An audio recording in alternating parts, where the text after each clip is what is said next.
Hey, I'm Daniel. You found my podcast, The Filmcraziest Show, on YouTube, where I interview filmmakers, writers, actors, and others within the film industry. On this episode, I was able to speak with Colin West and Sylvie for their new film, Double Walker, where Colin is the director and director of photography on the film, where Sylvie is the star as Ghost, producer on the film, and they also share writing credits where they both have story by credits, and Colin is credited with the screenplay, even though I learned that it was not a traditional screenplay for this film. The film is about a young woman named Ghost, played by Sylvie, who is trying to find out the circumstances around her own murder. It's a unique film as by the character name, she is trying to solve her own murder as a ghost.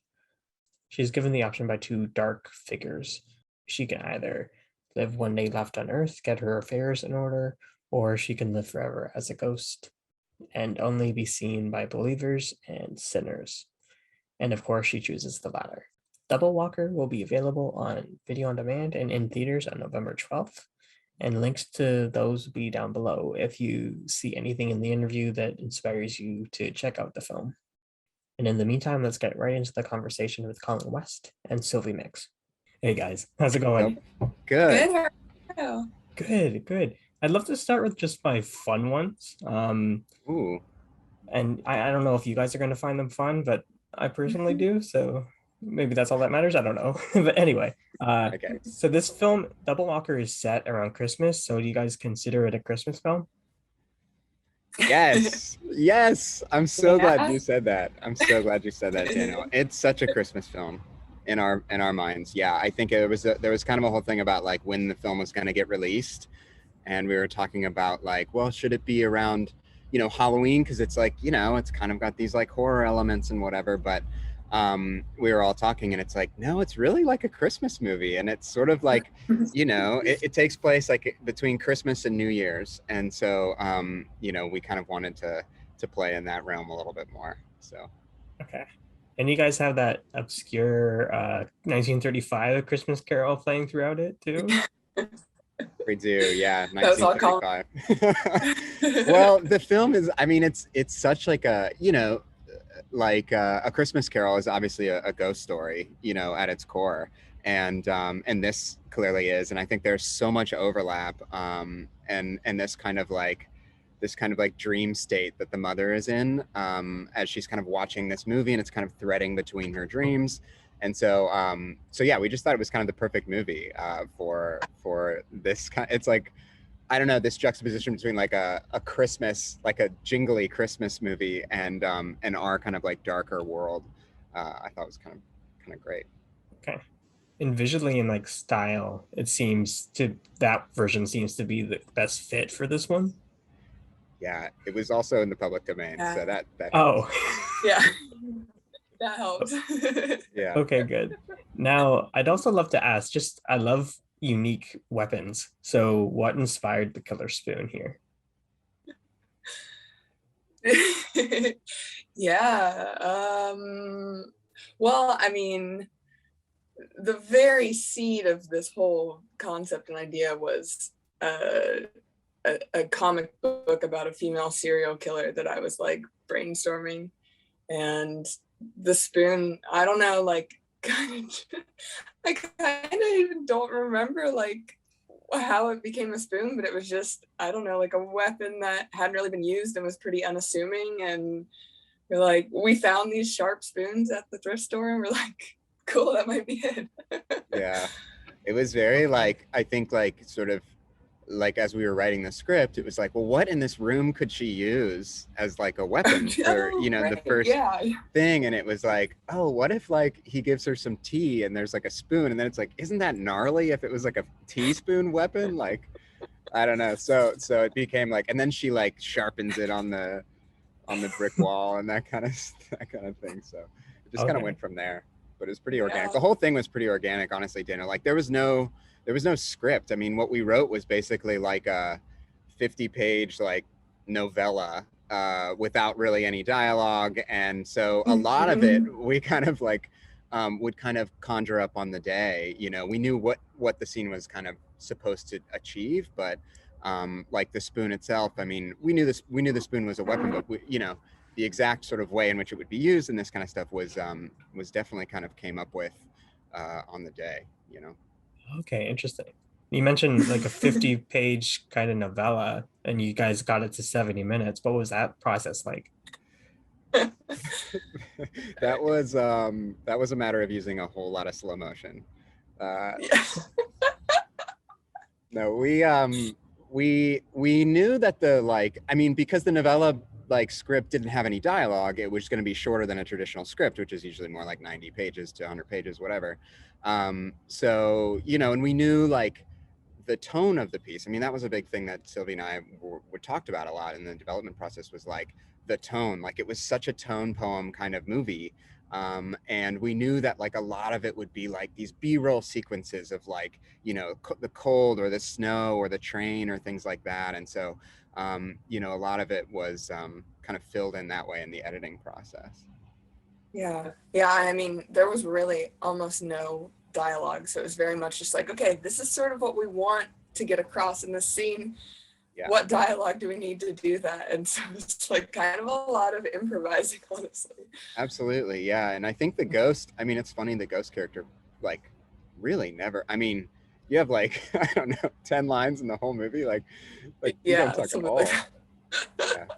Yeah, when you first talked as the ghost, because like there's a lot of narration, almost a lot of like voiceover, like interludes, but like the first time you talked as the ghost, I was kind of surprised when you said thank you, and then you stirred your tea with the murder weapon. Yeah. That's great. That was cool. Now, I'd also love to ask, the white shirt, where, like, I kind of thought of it maybe as purity, or just because ghosts wear white sheets sometimes. What inspired that wardrobe choice? Go ahead, Sylvie. Yeah, I mean, kind of both. I think like definitely wanted to do a spin on like the classic sheet ghost vibe, but like also, yeah, like, I mean, you know, ghost is a child's mind projected onto a woman's body, and so like I don't know, it's like this item that's sort of childlike, but also, yeah, the white being sort of this innocence color. And yeah, but again, I mean, just like everything else, it sort of happened very organically and just like was part of the vibe as we were brainstorming. And yeah. Absolutely. And it kind of had to also be like, it had to be real, right? It had to be like believable in this world. And there was all of these like kind of like goals it had to achieve. Like, it had to be like something that the little kid would wear because it's sort of like her closet. But then also she's given the coat with the hood from Jacob, from like the lost and found of the theater. So like there was, you know, which is way more of like the ghost thing, you know, with the hood. But I remember like sort of doing a lot of like Etsy searching with you, Sylvie, to like find the right like jacket and like, you know, with the hood and everything. So yeah. And actually I remember it didn't arrive in the mail until like maybe like we were already shooting, and I think it hadn't arrived yet, like the hood piece. And we're like, yeah, we're shooting this like tomorrow, and it like came like the day we started shooting. It's kind of wild. Yeah. It's a bit stressful, but it got there. It got there eventually. Got there. Now, I'd also love to ask, just I thought it was kind of like a neat challenge for directing and acting, just when only certain people can see Sylvie. So that scene where she sits down with the kid and then the parents have to pretend that they can't see her. Is that a challenging scene, like acting wise and direction wise? Just in the way that they have to pretend? I mean, I think honestly, the way we shot that, almost all of their dialogue happened while I wasn't even at the table. So I think like, and you know, like, yeah, Majesty, the little boy actor, yeah, we were just like, okay, just pretend like you're the only one who can see me. And, you know, it actually wasn't that difficult. I feel like kind of just would say, all right, nobody sees Sylvie, or like, you know, like the party scene or whatever, like people were good about it. I don't know. Yeah, very true. But it was unique. It was unique. Yeah. Yeah. Do you have to give them like a certain place to look? Well, with Not like, me. yeah, I mean, yeah, anywhere else. Yeah, no, I mean, I think like as far as like directing, yeah, I mean, it was like with Majesty, the kid actor, it was almost like we didn't have to say anything because he was going to look at you anyway. But like Yeah. the and the adults were just like, yeah, I mean, they knew. I mean, they knew not to look over, you know. But it was quite a thing. I mean, like the whole conceit of it being like nobody could see the ghost character except believers and sinners. Um, you know, came to be sort of like the crux of the piece, and like how to kind of construct this narrative around like some people seeing her and some people not, and then like if somebody does see her, then there's a question in her mind, like, is this a good person or a bad person, you know, like is this a believer or a sinner? And so you know, I thought that was kind of like the dynamic around like each of these people that she comes across is like threaded through that one lens, you know, which was always kind of like, it's always fun to like, you know, like, oh, is she gonna like kill this person, or is this gonna be like a good guy, you know? So yeah. Okay. Okay, great. Now, Sylvie, also, was it always the plan for you to play the aptly named ghost? Yeah, I think so. Yeah, I mean, Oh yeah.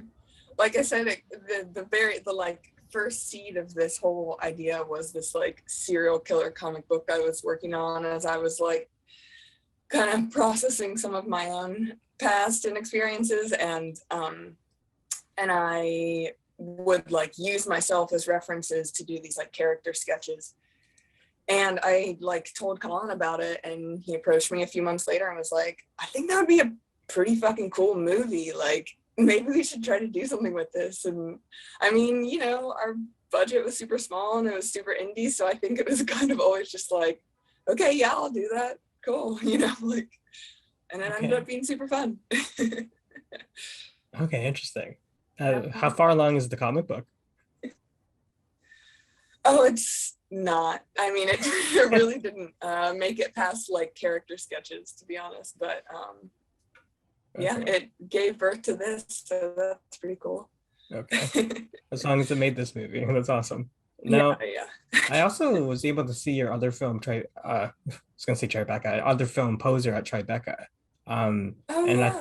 I thought your performance as Lennon was really cool. So, and I was also wondering, Yeah. do you like, I think both characters have a certain loneliness about them, but did you notice any other similarities between the two characters? A lot of watching, observing people and things happening, a lot of like absorbing people's energies. But I mean, yeah, besides being like quiet and observational, I feel like there's like sort of a almost less of a maliciousness to the ghost character, I think. Like, I don't think Lennon is a malicious character at all, but like, you know, I mean, Ghost is a child on the inside, so it's like, I don't know, it was definitely a different mind state acting the two characters, even though there were similarities. Like getting into the character was different for sure. Okay, how so? Just I think intention was really the key. You know, like Lennon is very much intentionally a sort of leech off of these scenes and doesn't necessarily have a specific goal in mind, but Ghost is more innocent in my mind and like has more innocent intentions, even though she ends up being a killer. It's like because she's viewing the world as this very like sort of black and white and like bad guy good guy way. Okay. Yeah, so it was different. It was like from going from like awkward teenager brain to scared, confused, vengeful child brain. I don't know, like, yeah, it was just different. I don't know. Okay, interesting. And also, what was it like watching your counterpart playing your younger self, Layla? What was it like watching her act? Oh my God, it was amazing. It was so cool. I mean, she's so good.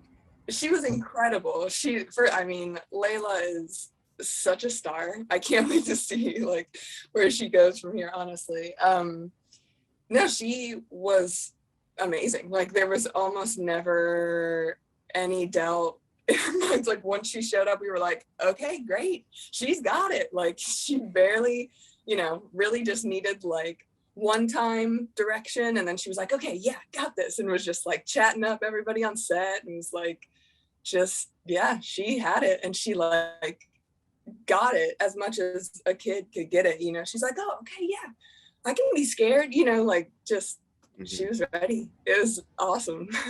Yeah, awesome. Cool. She's great. So just in the film, you guys pose the question of if you had the choice of living forever as a ghost or living one more day as a human, which would you choose? And I have to turn that on you guys. Good question, Daniel.